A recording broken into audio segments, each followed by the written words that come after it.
Hey, my friend Kirby here of KirbyAndersen.com. You know, I've got a lot of things that I'm extremely thankful for in my life. I hope that you are too. But at the very top of my list, the greatest treasure in my life is my family. Not only have I been blessed with a great marriage, with a great wife, but Gail and I were blessed with 5 kids, and all of those kids are adults right now. And the cool thing is, they still love us. They still like us. They still like to hang out with us. They like to hang out with each other. And we are so often asked, what did you do to bring about that in your family? How did you get to this place? And Gail and I have asked ourselves that many, many times. And generally our answer starts off with something like, man, but for the grace of God. We are so thankful for so many great people that have come into our lives that have had great examples and have mentored us, and great pastors, great leaders who have shared principles with us that we've just been smart enough to emulate them. But I want to tell you, there are obviously a lot of things that go into a great family and to making a great family. But there are several things that rise to the top of the list in my mind that made the biggest difference in our family, and things that I would make sure and do again. And that's why today I want to talk with you just for a few moments about 7 things that I'd do again in raising our kids. And honestly, several of these things, in fact, all of them, are pretty simple. I'm not even sure that, even though I knew when we started these things they were important and good things to do, I'm not sure that I knew how big of a deal that they really would be in the long run. And so here are 7 things that I know that I would work hard to do again if I were starting all over. And again, obviously I'm speaking here as a dad, but all of these things will apply to you as moms as well. The first of these things that I'd do again is I'd love their mom. And when I say love their mom, I'm talking about me loving their mom, meaning my wife. I can honestly say, even though we're talking here about parenting, that the greatest thing that you can do to create a sense of security and confidence within any child is to love one another, is to create a strong, loving marriage. My kids absolutely loved it. They loved the open displays of affection between Gail and I. They loved to see that I had her back. Even at times when they would pit one against the other, I would stand up for her. I was for her. They loved that. And I can honestly also say that Gail and I weren't perfect. You're not perfect in your marriage and your parenting. I don't know anybody who is. We certainly weren't in ours. But I do know this. We worked really hard to make sure that we showed our kids the very best example that we could of what a good marriage should be, of what a godly marriage should be, and the benefits that come from making that kind of investment in the greatest relationship of your life, that with your spouse. I would make sure and love their mom, love my wife again, to make sure that they have the very best sense of self-worth and security possible. The second thing that I'd do again is I'd spend regular time with them one-on-one. You may have heard me talk about this before, but we called it special time. I got Mondays off for the majority of my life while the kids were at home, and so that was the time that I would take 1 hour on a Monday and spend it with one child each week on a rotating basis. And it wasn't that was the only time that we would have together. Goodness no, but this time was special because it was something that we would do no matter what it was that we did. It was something that it was just us. Whether it was with a son, with a daughter, and it was something that gave us undistracted time together where conversation could take place. And it didn't have to cost a lot of money, it didn't have to be fancy, but it was special because it was just us. And the cool thing is, my kids are adult now, and we are still meeting. We don't meet on Mondays so much anymore, usually it's on Sundays, but we still call it special time, and it still is. I'd do it again. Number 3, I'd teach them to love and respect each other. You know, the essentials of life were meant to be learned at home and are best taught at home. And if I want my kids to grow up to learn how to respect and to show courtesy for other people, then by golly, they needed to learn that at home. They needed to learn it among themselves. It is amazing how much life would just be so much better if we all just learned how to respect those around us, to show little courtesies. And for that reason, as we raised our kids, we were pretty tough on a few things. I'm not saying that these things didn't happen and didn't exist, but we had zero tolerance for them. We didn't put up with lying. We didn't put up with fighting. We didn't put up with being mean to one another and teasing one another in a mean-spirited kind of way. We taught them to be kind to one another, to show affection, to learn how to hug, to use good manners. We taught them to respect each person's room, their stuff, anything that they had, because life favors those who get along with other people. I want that for my kids, and I want them to be a great example of that no matter where it is that they go, who they're interacting with. You got to start with respect and courtesy.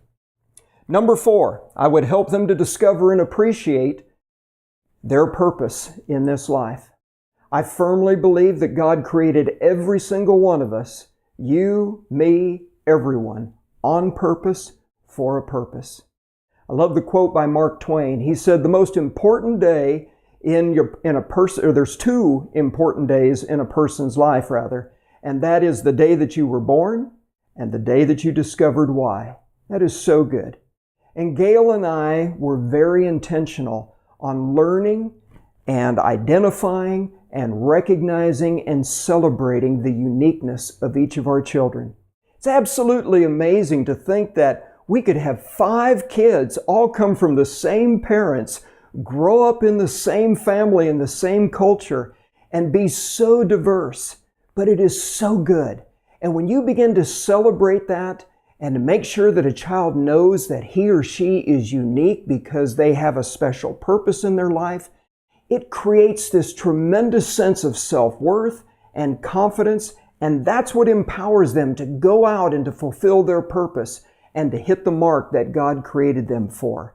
So again, work hard at finding the uniqueness in your child and celebrate that.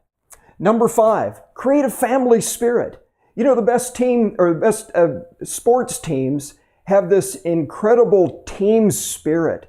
And they raise that not only among themselves, but among their fans. They have the cries, they have the cheers, they have the logos, the uniforms, all those things.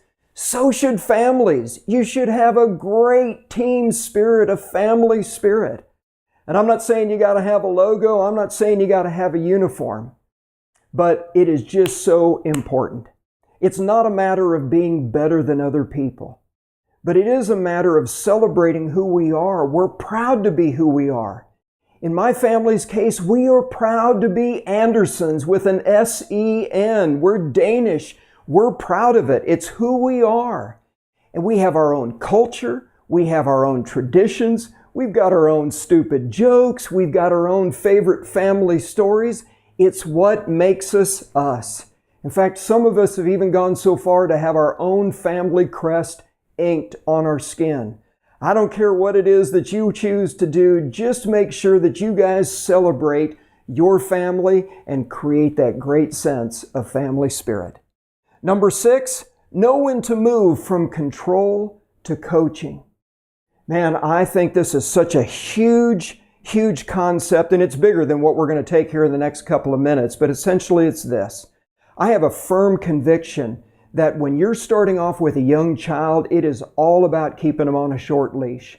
It's all about control. And I know that some would argue with me, but I believe that the control in the earlier years is vital for their protection as well as for their training. But you can't keep that control going through the entire time that they're under your roof. At some point in time, you've got to know when to lengthen that leash out a little bit and to shift from control to coaching. It's kind of the whole idea of where you can either give a man a fish or you teach him how to fish, that kind of thing. So you got to help them to learn how to become good decision makers. Go beyond just teaching them what to do. At some point in time, you do have to tell them what to do. But later on, you've got to teach them the why behind it, because it's those life principles that are going to sustain them. I'm thankful that my kids still want my opinion. They often come and ask for my advice on things, but I never tell them what to do. I just bring it back again to those principles, asking them questions to make sure that they come up with the what to do based on the why that I have instilled on the inside of them. So very important that you learn this skill of shifting from control to coaching. And finally, number 7, I'd teach them to love and to serve God. Now, I saved this for last because I believe that it's the absolute best. I'm sure you're just like me. We often refer to our kids as my kids. And I totally get that, and I'm not going to say that that's wrong, but the fact is, they don't belong to me. I don't own them. I have been entrusted with them and with the responsibility to bring them up, to steward them, to raise them to fulfill what God has called them to do. It's my purpose as a parent to be able to point them back to their Creator so that they can find out exactly what His purpose was when He placed them here on this planet, and so that they can hit the mark for which they have been created. That's an awesome responsibility. I'm not going to try and point them in a direction that I think that they ought to go. I want them to go in the way that God wants them to go. And so this, I believe, is the ultimate number one purpose of us as parents, is to teach our kids to know God, to love God, and to serve Him as well. None of us do this parenting thing perfectly. Either the first time around, the second time around, we just don't raise our kids perfectly.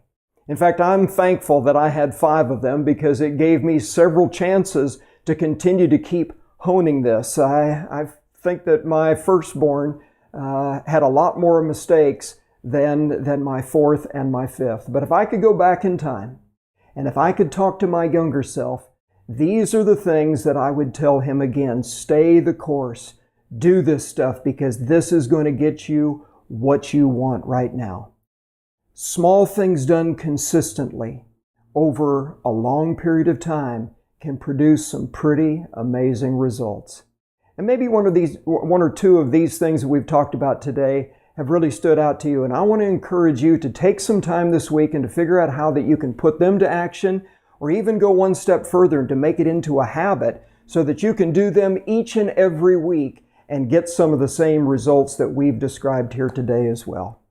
I hope that this was helpful to you, and if you enjoyed this video, I'd be glad to send you future ones if you just go to my website at KirbyAndersen.com. You can subscribe to my email newsletter there. If you're watching this on my YouTube channel, just subscribe and you'll also get updated on future videos. Again, hope you have a good day, my friend. Live better, love more, build and leave the legacy that you truly desire, and stay on target.